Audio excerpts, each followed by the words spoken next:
For player profiles, in-depth features, and exclusive interviews, visit sfhandbook.com to learn more about the best young football players in the world.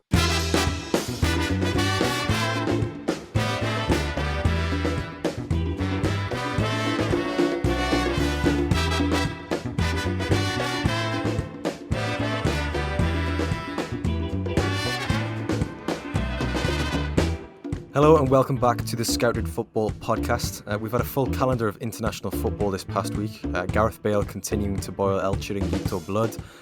Canada making it to the World Cup for the first time since 1986. And of course, Italy missing a second finals in a row, defeated by North Macedonia in the playoff semi-final. Gli Azzurri's predicament has given rise to plenty of debate, particularly on whether there is a crisis in Italian football, especially when it comes to young players and having a production line of talent available to freshen up international squads and the issues surrounding that. With me to discuss the future of Italian football is none other than Scouted Chief Stephen Ganavas. Steve, welcome back to the pod. Not the best topic that you'd want to be discussing, but I think it's got plenty of offshoots and tangents that we can get into. Yeah, definitely not the best week for me after travelling up to Sydney to watch Australia lose to Japan firstly and get knocked out of the auto qualification spots from Asia, and then to wake up at 7 o'clock the next morning and see Italy once again fail to qualify for a World Cup just 9 months obviously after winning the Euros. So it was a bit of a tough pill to swallow, but a few maybe reactionary takes in the aftermath that I think would be good to delve into a little bit deeper and really kind of assess what the key issues are, or if there really are major issues. Yeah, I think that's a fair point. I think it is reactionary, and it's very easy to look at a situation where a world footballing power doesn't qualify for 2 World Cup finals in a row, and you look at that and think, well, there must be something terribly wrong to facilitate that. I think. Yes, I was probably one of those people who looked at it and thought, well, yes, there must be something terribly wrong. And then I was informed by an incredible thread by one of my good friends, Stephen Ganavas, that actually all may not be lost when it comes to Italian football and the future of Italian football. So I'm looking forward to sort of getting into that and hearing your thoughts, probably a bit more in depth. But just to give sort of as a synopsis on the situation with Italy, it's the second finals in a row they will not make an appearance at, of course. And I think one of the things which has contributed to that is since that Euros victory 9-10 months ago, there's just been too many draws. Post Euros, there's been draws with Bulgaria, Switzerland twice, which obviously contributed to them finishing second in their World Cup qualification group, as well as with Northern Ireland. And even if you look at the Euros, I mean, they needed extra time to beat Austria, to beat Spain, to beat England. So there's been a case of, well, if you leave yourself open to last minute winners and I don't want to say holding on for draws, but sort of playing very close to the bone in terms of the scoreline, then you do leave yourself a little bit open to situations where Tchaikovsky can score a 92nd minute winner from a shot which has got an XG value of something like 0.03. Yeah, I think it's probably, I think after the Euros, there's a little bit of an air of complacency, especially with the draw against Bulgaria. But you then also have to look and say, Jorginho, who's typically been a good penalty taker, if he scores that one against Switzerland, the team goes through. Even the game against North Macedonia, Italy didn't play fantastically, but they did enough in that game to win, and then only conceded, I think it was like 0.1 xg for the entire 90. So I think compared to the 2018 debacle against Sweden, obviously I was upset to see the team not qualify, but at least you can see the progression in Italian football from missing out in 2018 to now, where there's clearly a strong batch of players coming through, and a good batch about to retire, but there's plenty of players coming through ready to step up and replace them all over the field. I think there were also some clear issues that facilitated the draws, because the team obviously lacked a bit of cohesion in the final third. Ciro Immobile is never fit in this system. It probably requires a striker that's much more comfortable receiving with their back to goal and facilitating Insigne and Berardi, who are two wingers that like to score. They don't want to stay wide. They want to receive, from the striker, and get in behind, or not, or more so cut in off the flank and try to score into the far corner.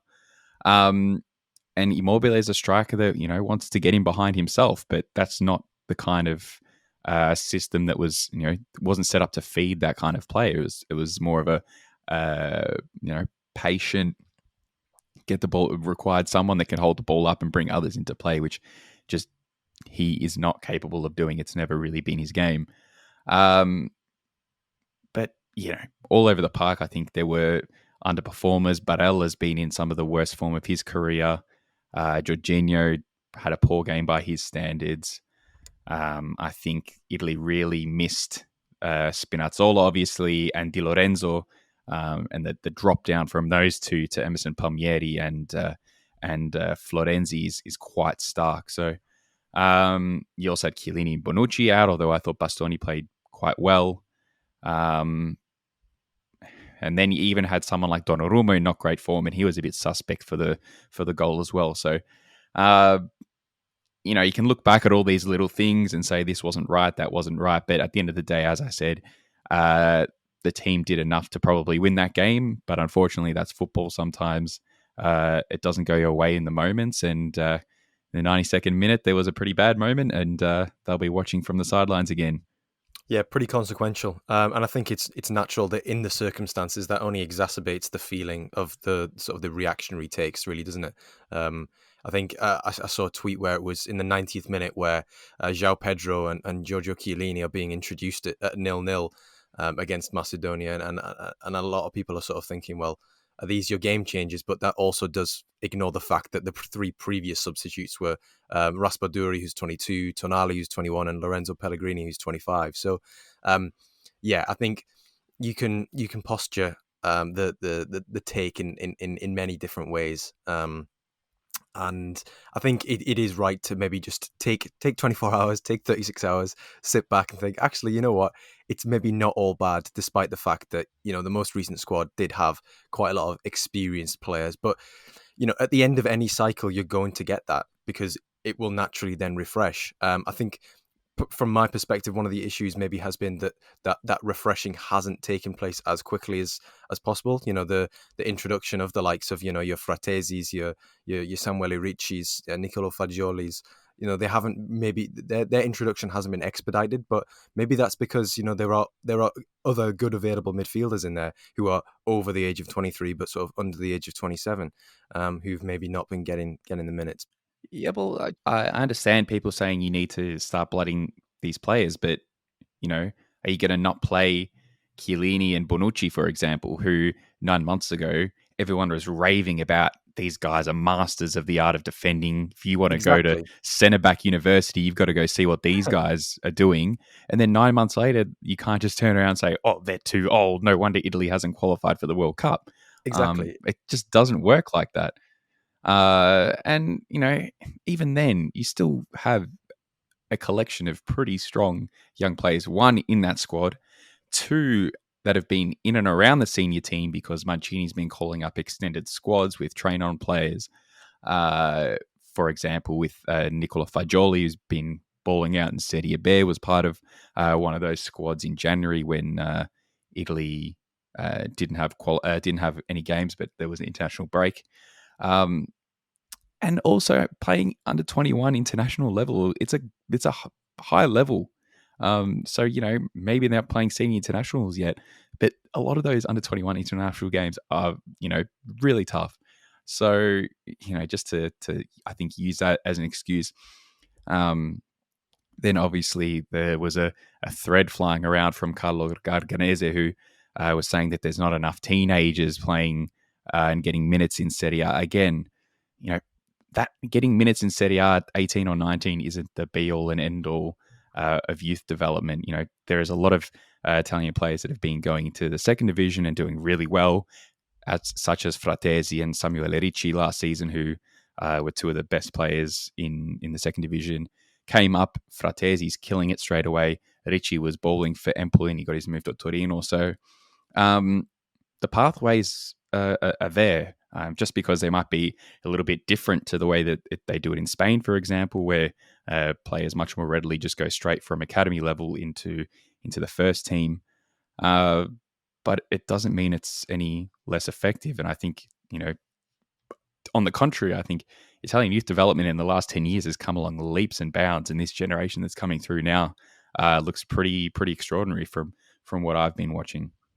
So, Steve, one of the things you asked in sort of that mini thread of yours was do these players seem to be reaching their potential? And we're talking the likes of your Gianluca Scamacca's, your Manu Locatelli, Nicolo Barella, Fede Chiesa, and they're the ones who are still very, very prominent. And that's before getting into the likes of your Fratesis, your Ricci's, Tonali's, Bastoni.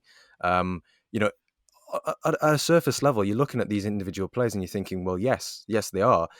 What would you put it down to in terms of why they're not all getting a run in the Italian squad at the same time? Well, firstly, I'll start by saying you've got Scamacca, uh, Fratesi, Ricci, Tonali, all who've played in Serie B in that lineup. You've had Locatelli that started at Milan, came through into the first team. Barella at Cagliari, Bastoni at Atalanta, and Lovato at Hellas Verona. So there's a lot of variation in kind of pathways there. The reason that they can't all get into the senior team together is basically because there are a lot of other good senior players in front of them that they're, still trying to fight against. For example, Fratesi and Ricci have been playing really, really well this season, but in front of them, you've got Barella, Verratti, Jorginho, Tonali, Locatelli. So all of this is really showing it is that there's a lot of depth, contrary to what some might argue. All these players, I think Barella might be 25, and all the rest of those guys that you named are younger than that. So, moving forward, as I said, there's, a lot of good options as the squad is now going to need to regenerate for that Euro title defense coming in 2024. And so guys like Acerbi will probably come out of the squad. Florenzi will come out of the squad. I hadn't even talked about Calabria, who's been playing really well for Milan this season. João Pedro made his debut in that game against North Macedonia, but I'd be surprised if he sees a lot more minutes with the Azzurri. Immobile, I'd be surprised if he rolls around again. So I think there's a lot of regeneration to take place, and there's a lot of young players that are playing really well in Serie A that are ready to take their place.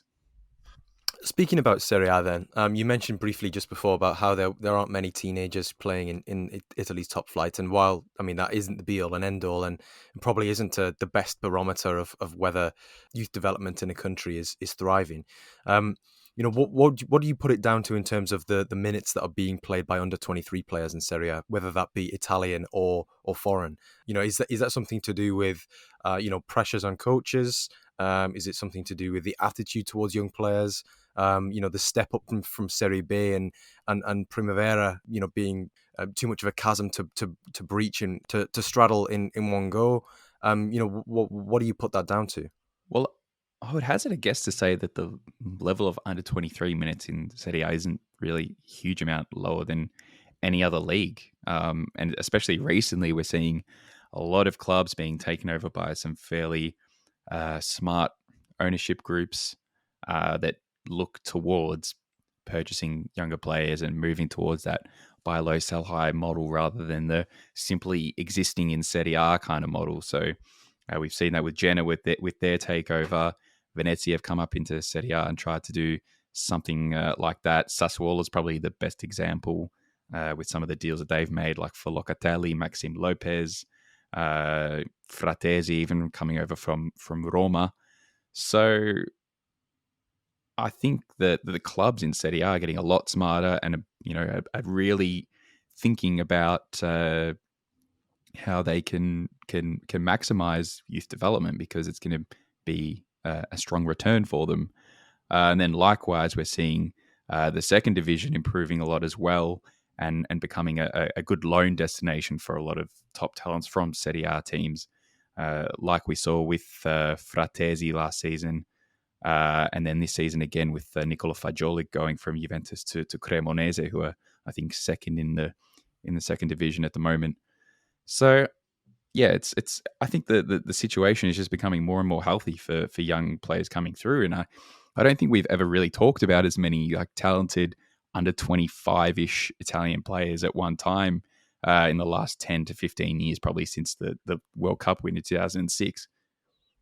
So, in your view, it's kind of the failure to qualify, which obviously has its reasons, but ultimately has been decided on a very sort of a late and unlikely finish, has sort of has given rise to this debate when actually there's not really a crisis, particularly in youth development, but there's not really a crisis in terms of the strength of feeling in Italian football that is being made out. Well, everyone wants to look for a reason, Yeah. but as I said before, sometimes football is just football, and you can play well enough to win, and it doesn't happen. But it doesn't necessarily mean that the process in getting you to where you were was necessarily completely flawed. Maybe you may have made some mistakes here or there, but every single team or manager does that. I think Mancini will probably, look back on a few things and rue some things that he did, but that probably doesn't necessarily mean that he should be sacked after, especially after what he did in at the Euros. So there's been a lot of calls for coaching changes for Cannavaro to come in and manage the national team. But at the end of the day, I think if you kind of take a step back and really look at things all in their entirety, as hard as it is to keep a level head or to think calmly after the disappointment of missing a second World Cup.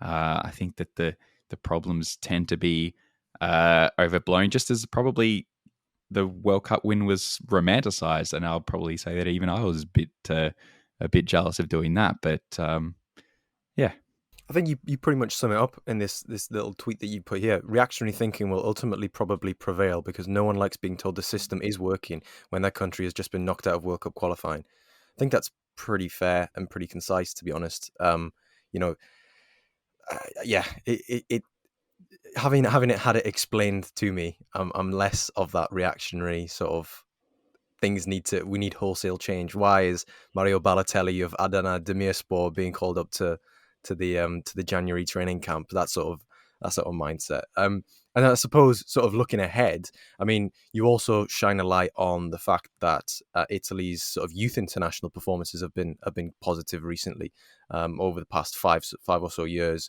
Including reaching the semi-finals at the last two under-20 World Cups, as you mentioned, and the performances in those, I mean, we've discussed it on this podcast several times, but Gianluca Scamacca's ruled out overhead kick against eventual winners Ukraine in extra time, I believe it was. Unfortunate decisions like that. If they go a different way, then we could have been looking at Italy being under 20 champions that year. But I think that's also an important point, and certainly a better indicator of youth development in a country than, say, for example, teenagers playing in the top flight. Because it shows that there is that steady stream of players who are, playing at a good level, both domestically and internationally, who are available if the manager selects them to come and freshen up those international squads when the cycle does get to a point where it's a little bit stale. So, I mean, in terms of the youth groups at the moment, I mean, whether that's players who've now gone past the under 21 bracket and are no longer eligible, to the ones who are eligible still and playing for the 21s, the 20s, the 19s. I know you've got a good handle on that, Steve. I mean, who are some of the players that in future we could be sort of looking at playing alongside the likes of your Locatellis and your Barellas and those types of players?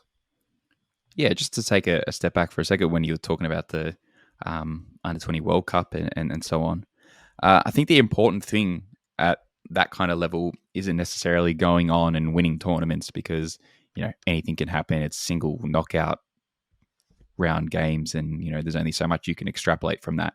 But I think if you look at the results for Italian national teams at youth level more broadly, you kind of see from, pre 2015, there were very sketchy, mixed results.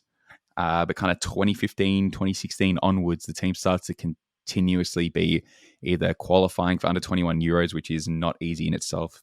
Previously, it was only 8 teams until I think last year. Making under 20 World Cup semi-finals, making finals of the under 19 Euros. So I don't think they really actually won anything, but they're really consistent. Being amongst that like top 4 to 8 teams in Europe. But then, to go forward onto kind of the players coming through, I watched the under 19s last night or the night before, playing against Finland in under 19 Euro qualifying. Incredible generation of players. I think this one is coming through. Kind of headlined by Fabio Miretti, who made his debut for Juve in Serie A the other day. Looks like a fantastic midfielder that can do a bit of everything. Can play attacking midfielder, regista, incredible technique, great passing range. But then you've also got guys like Wilfried Nonto, who's left Inter to join FC Zurich last year, I believe. Yes. And just quality all over the field. Mulazzi, who was playing at right back, but normally plays on the right wing for Juve in the UEFA Youth League, was fantastic as well. And then Giovanni Fabiani in midfield, who's an Inter player, big-bodied kind of guy, uses his physicality really well going forward. So really, really good generation of players there. Then the under-21s, you've got some more household names like Lorenzo Luca, who started the season really well in Serie B, although the goals have since dried up a little bit. Calvin Yeboah, who's at Genoa, who they just signed in January. Nicolo Fagioli, who we've talked about. Samuel Ricci, obviously we talked about as well. Nicolo Rovella. In defense, guys like Matteo Lovato is having a fantastic season after he joined Cagliari on loan in January. Even guys like Raul Ballanova, who I'm not the biggest fan of, but has had a pretty decent season. Kaneseki, the goalkeeper, who starts every week for Cremonese in the second division, who's really highly rated as well. So I think, there's options galore. These guys are performing against the best teams in Europe at youth international level. Italy at under 19s, the game before, Finland drew 2-2 with Germany. Very consistent, strong results. They finished qualifying, I believe, on Wednesday or Thursday against Belgium, who have got a really strong team as well. So I think the winner of that will directly qualify to the under 19 Euros, I think, that are coming up in the summer. But plenty of options, plenty of names that I haven't even mentioned that are playing regular minutes, either in the second division or some of them in Serie A as well. To relate that to something a bit closer to home, for me at least anyway, just looking at England's most recent lineup against Switzerland, you had Mark Guehi, you had Conor Gallagher, you had Phil Foden, 3 under 17 World Cup winners. But obviously that was 5 years ago. The progression is not instant, and I think with these, going back to the discussion about Italy's youth international sides performing well in tournaments, not necessarily winning, but ultimately that's not the main goal when we're discussing this sort of thing. The progression is not going to be instant. The integration is not going to be instant. The game against Switzerland, albeit a friendly, the first time, that I think there has been 3 starters from that under 17 World Cup winning group, which again highlights how difficult it is to find places and spaces in the team, and also relies on the players doing very well at domestic level as well. Yeah, exactly right, and that's one of the best under 17 teams like you will ever see. So there's no guarantee that it will just constantly be a conveyor belt. No under 21 team, especially for a nation as big as Italy, that is then replicated 5 years later in the senior squad. It just simply doesn't happen that way because other players are in form. You have obviously your experienced heads, it's about facilitate. I think with youth international squads, it's about facilitating an atmosphere and a group which plays so there's alignment between the youth international squads and the senior level, but also provides a platform for them to be able to help the most talented players in that group, who ultimately will go on to become senior internationals, to provide a competitive level for them. And just as I said, really good, high level, intense games as well Yeah, against quality opponents.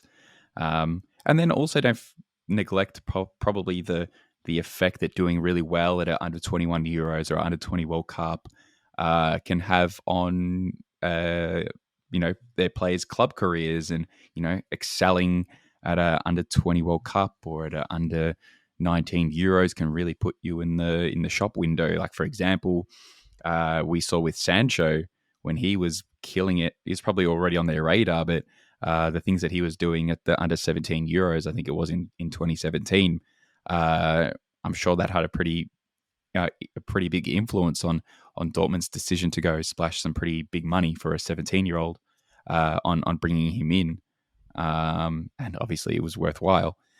So yeah, as you said, alignment with the senior team is really important. I'm sure Roberto Mancini is watching, especially under 21 games, but probably also a lot of these under 19 games, and seeing his potential options for the future, because there are, as you said, there are going to be there's going to be some need for some change and some regeneration, and he's got quite a lot to choose from. yeah, and I suppose that will be the next task for him. It will be choosing between the talent pool, to freshen up that squad, because there will be some big places and big names to replace. Over the coming 4 or 5 years, you're not going to be having a 41-year-old, 42-year-old Giorgio Chiellini, or at least you wouldn't think so, but I wouldn't rule it out, and a 38-year-old Leonardo Bonucci in the heart of defence. So there'll be some big shoes to fill, some very big boots to fill there. Yeah, exactly right. Uh, there's going to be change, and yeah, you've got, what did we have? Joao Pedro 30, Yeah. Chiellini, Bonucci 37 and 34 respectively, Acerbi 30, 34, Florenzi 31, De Sciglio 29. Even guys probably like Cristante probably be phased out for more talented players coming through, though he's only 27. Immobile's Uh, 32, Jorginho's 30. Belotti 28. So I think these kind of guys now, they've either on their run home, if they are really strong in Serie A, they might continue getting chances with the national team. But I think, especially with the talent of the generations that are coming through, that there might start to be some real progress made on really focusing on getting caps into some of these, under 25-ish guys like Scamacca. Obviously, I think will become the focal point up front. I think there's not going to be too many chances for Belotti post Immobile, because I think that Mancini will start to look forward and think about Scamacca not just being the guy for Euro 2024, but then hopefully to qualify Italy finally for a World Cup in 2026. And there's kind of dilemmas like that all over the field. So, as you said, in midfield with Jorginho, do you go forward with him, or do you look to try to get someone like Locatelli as the main starter, and kind of look past Jorginho, moving, looking not just at Euro 2024, but then the fact that you've got a lot of tournaments coming up after that. Absolutely. No, I think it's been an interesting debate, Steve, and thank you for resetting my sort of initial reactionary opinion on Italy's failure to qualify for the World Cup in Qatar. I think, yeah, without sounding too cliche, the future is bright as long as the sort of the succession plan is managed well, and those squads are able to be freshened up. But it's not. It's similar to the notion of, you shouldn't be concerned when you're creating chances but not scoring goals. You should be concerned when you're not creating any chances. There are opportunities here. There are players there who can fill in, and yeah, all is not lost. Again, it's a cautionary tale for reactionary takes, but yeah, above all, yeah, thanks, Steve, for discussing this, and I hope you've enjoyed some discussion about Italy. Pleasure. Thank you for having me, Joe. Well, this has been the Scouted Football Podcast. Stay tuned for more episodes. I've been Joe Donoghue, and this has been Crisis in Calcio with Stephen Ganavas. Thanks. Bye for now.